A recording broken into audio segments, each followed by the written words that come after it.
Hello guys, in today's video I'm gonna show you how to fix Elden Ring FPS problem and also how to fix stuttering problem and to boost your performance in Elden Ring. So first, all you have to do is to go to this website, and which I will leave the link of it in the description, and then scroll down and you will see that there's a lot of options like right here, and you can choose whatever you want as you see. And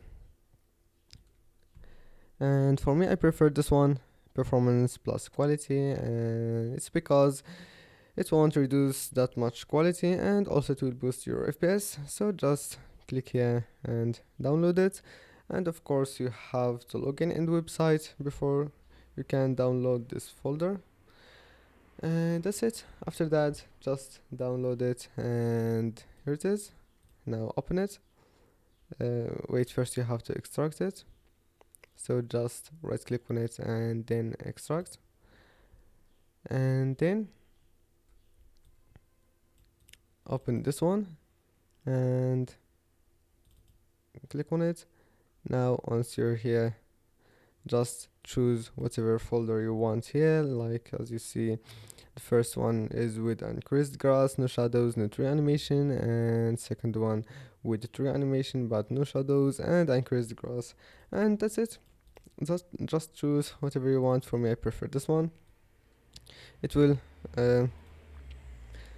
this one, it will boost your performance, and also as we said before, it won't reduce that much quality. And if that didn't help you to fix your problem, just go back here and choose something else like this one.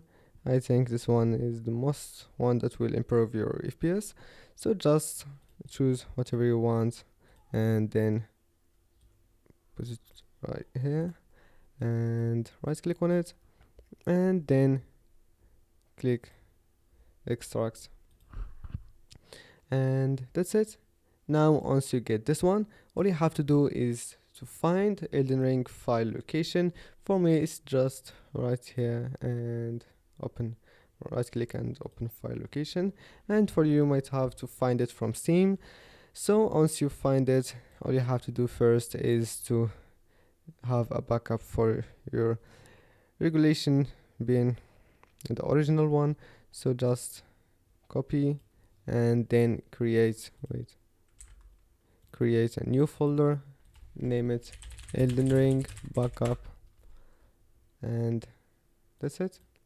Now just right click and paste it here, and that's it. Now just go ahead and replace this one with the new one. And before launching Elden Ring, you have to make sure that you launch it in offline. So I will leave the link of the offline mode in the description, and that's it. Here is it. And then just put it in the game and then launch Elden Ring from this file. Right click and run as administrator, and then you will find that your game is working smooth, and I hope that can help you to fix your problem. And that's it for today's video. Don't forget to like, subscribe, and see you in the next video.